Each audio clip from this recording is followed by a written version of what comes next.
Welcome back to We Don't Color on the Dog. Last week was an interesting week for the city and the county and the Escambia Children's Trust. Some highs and lows, but it seems to be working towards a meeting this week. We've got Lindsey Cannon, Executive Director. Let's go through what happened last week.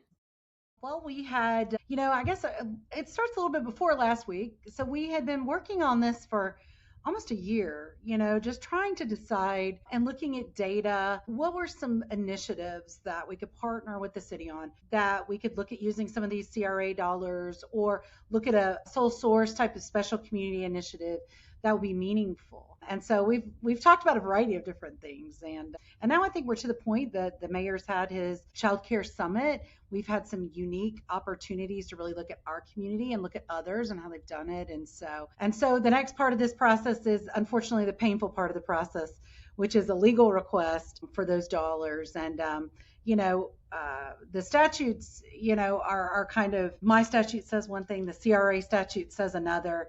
And the only way to really figure that out without going through a lawsuit or the legislature is just to work through an interlocal agreement. What do we both want to do with these dollars that would meet the voter intent?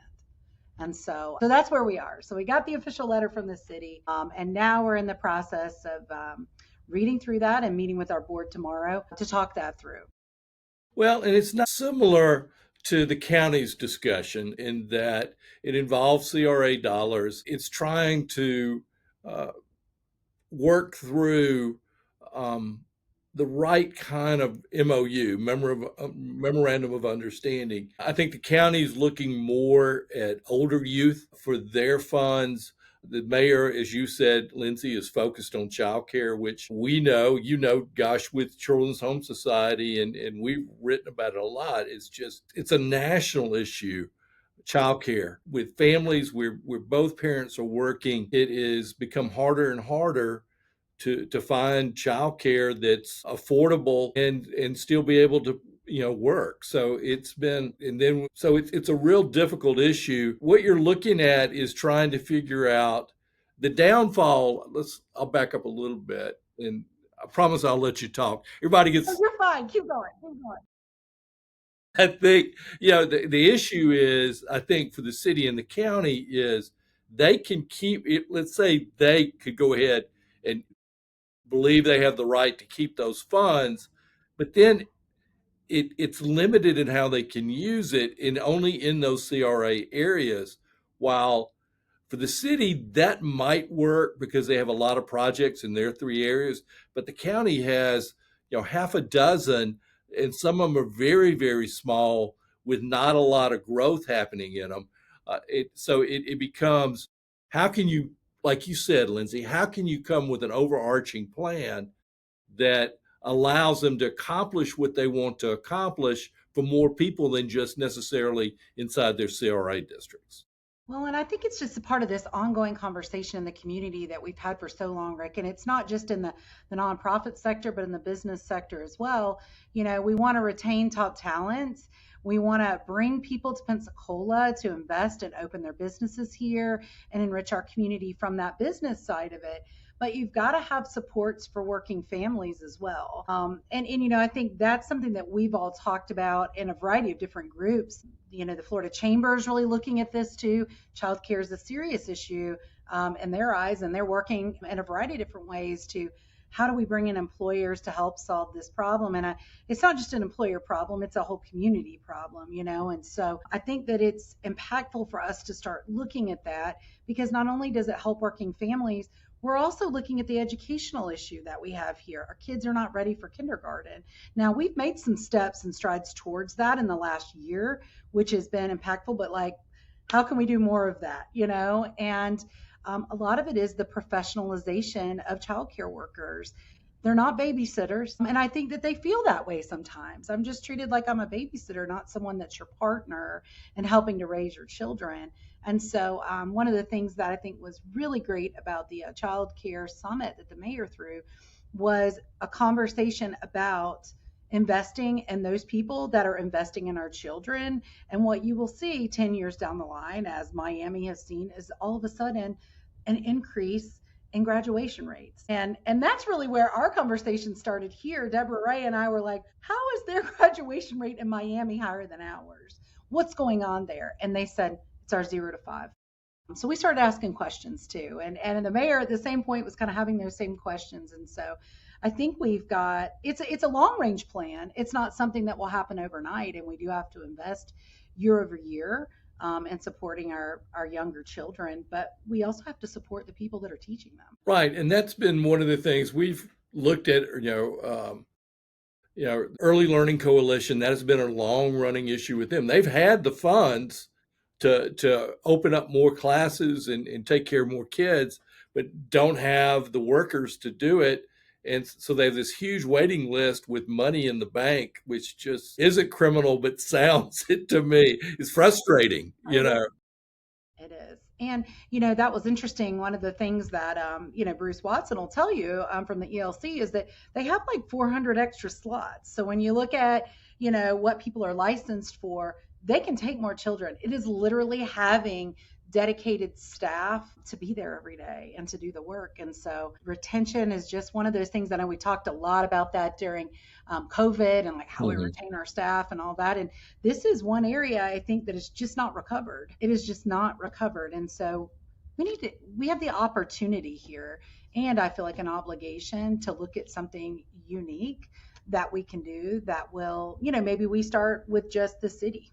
What does this look like in the city if we can start piloting this and bringing those providers to the table to expand, open their doors a little more, or even open new centers and see what that looks like. And then as we see that model working, let's start expanding it. That's one of the things we do have the ability to do with a Children's Trust. We're one of 54 throughout the nation. How lucky we are to have this, especially in times like these when our budgets are getting slashed and we have concerns about how we're going to take care of our kids in our communities.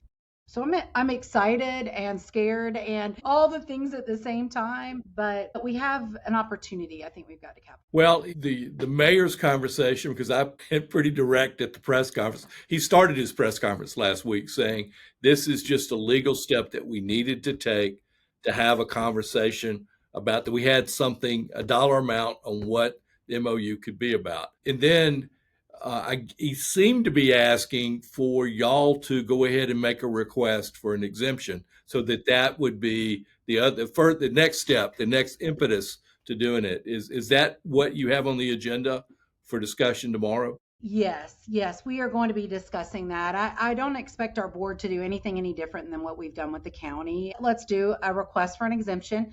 When we do that, I think we'll actually probably discuss, do we want to send a proposal for an interlocal agreement like we did with the county this time, and saying, here's what this could look like.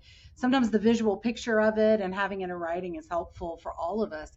So I think that those will be my recommendations, is to move forward that way. And our board's been excited too this whole time about having a childcare initiative, because we've invested a lot, I feel like, in that K-12 and more K-5 than anything.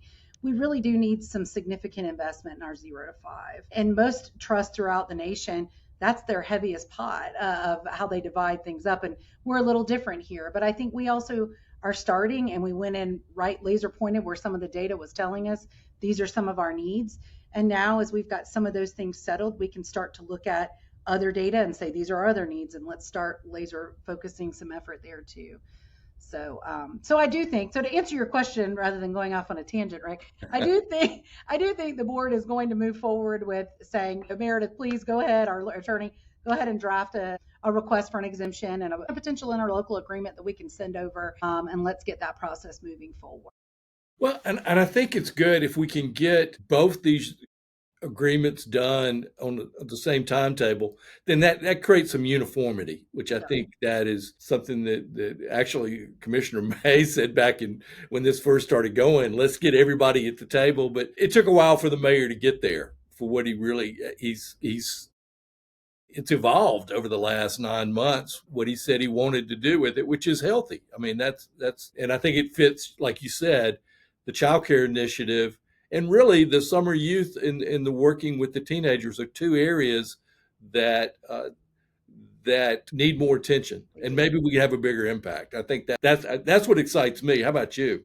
It does. Well, despite all the things that have happened, I do love this job. I do because I've been on the other side where I knew if we just could do this, it would really help these kids. If we just had the finances and the opportunity to do this, we could make it happen. And so to be in a seat where we can actually say, okay, then let's do something about it because this is what our community needs, not what the federal government is saying we need or the state says that we need, because that's the way the money's funneling in. We have a very specific pot of money that fits our specific needs here for our kids and our families. And I love the ability to be able to do that. Well, I look forward to the meeting. And again, please, if you got any questions about the Children's Trust, you can reach out to Lindsey or go ahead and put it in the comments. I'll get them to Lindsey, or we can do a follow-up show on it. But Absolutely. please like us, share us. The more you do, the more we can get these kind of videos out. But Lindsey, thank you so much. Thank you so much, Rick. All right, take soon. care.